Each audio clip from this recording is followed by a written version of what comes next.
77 მომხრე 9 წინააღმდეგი პროექტი მეორე მოსმენით მიღებული.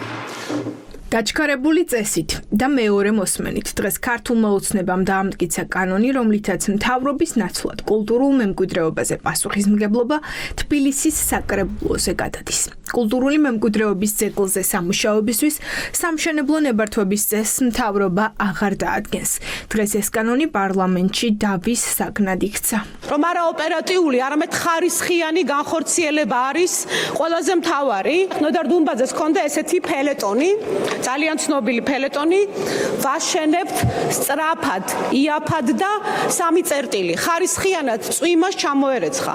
დღეს რომ წერდეს ნოდარ დუმბაძე ამ ფელეტონს დაწერდა ვაშენებთ სწრაფად, ზვირად და რა თქმა უნდა, ის 3 წერტილი დარჩებოდა, იმიტომ რომ ხარისხიანად ჩვენ არაფერს არ ვაშენებთ აქ. გახარიას პარტიაში ფიქრობენ, რომ სწორედ ამ ფორმით ცდილობს ირაკლი კობახიძე დედაქალაქის მერზე პასუხისმგებლობა მოიხსნას. არაერთ სკანდალში გახვეული კალაძის ქმედებებზე კობახიძეს აღარ უნდა პასუხისმგებლობის საკუთარ თავზე აღება.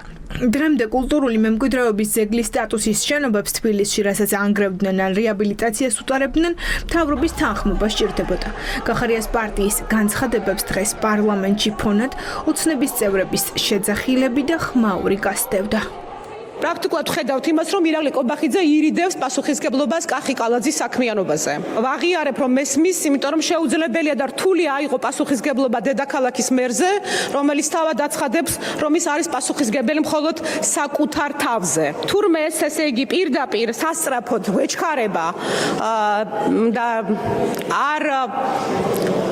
არ შეყოვდეს ჩვენი კარის დელეცი, იმიტომ რომ დელეცი ქვია იმ ადამიანს, რომელიც ფიქრობს, რომ კანონს როგორ აარიდოს თავი.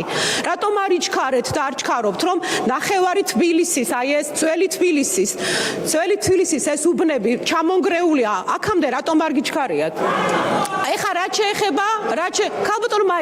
ქალბატონო მაია, თქვენ გუშინ უკადრებელი იკადრეთ, გუშინ აქ იდექით, არა როგორც გარემოს დაცვის კომიტეტის თავმჯდომარე, არამედ კახი კალაძის კორუფციული კლანის დამცველი.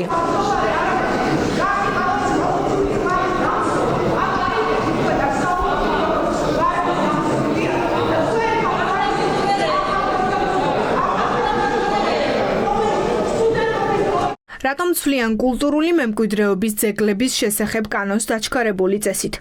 ოპოზიცია ფიქრობს, რომ საქმე კარის ბიზნესმენების ინტერესებთან გვაქვს. ყველა თქვენი გადაწყვეტილება არის მორგებული ვიღაც კონკრეტულ თანამდებობის პირებს. ეს არ არის გზის დაგება. გზა თუ გაფუჭდა შეიძლება 3-ჯერ გადააგო.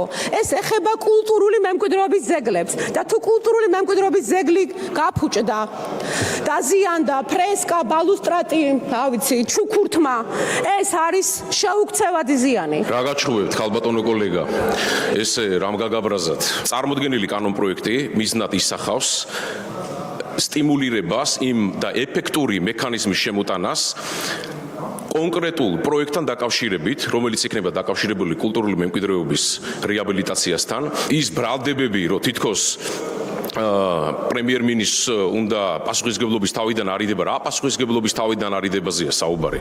რა შეიცვლება მას შემდეგ, რაც ქართული ოცნება დაჩქარებული წესით კანონს მიიღებს და ისწავლაში შევა. თბილისში კულტურული მემკვიდრეობის ძეგლებზე სამუშაოების პროცესი გამარტივდება, რადგან სამთავრობო ფილტრი მოიხსნება. წლების განმავლობაში კალაძის ნაბიჯების სპეციალისტებს არწმუნებთ, რომ დედაქალაქს ეს კანონი ძვირად დაუჯდება.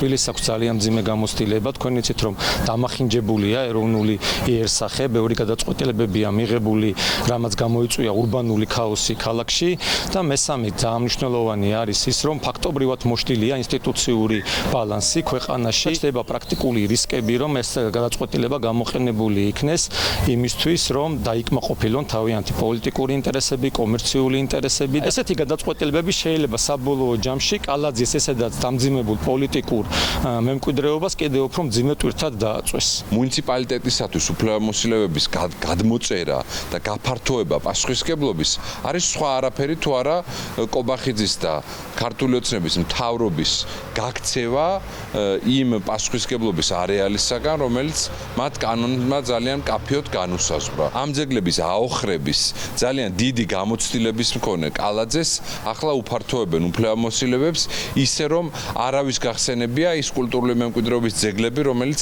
განადგურდა ამ წლების განმავლობაში. ამის საუკეთესო მაგალითი არის ტვერელის ეკლესია, რომელსაც უზარმაზარი ბეტონის ფარდა და კორპუსი ამოუშენეს წინ. ახლა წინ მესამე მოსმენა, სადაც კანონს საბოლოოდ დაამტკიცებენ. ახალი წესი ზალაში გამოქვეყნებისთანავე შევა.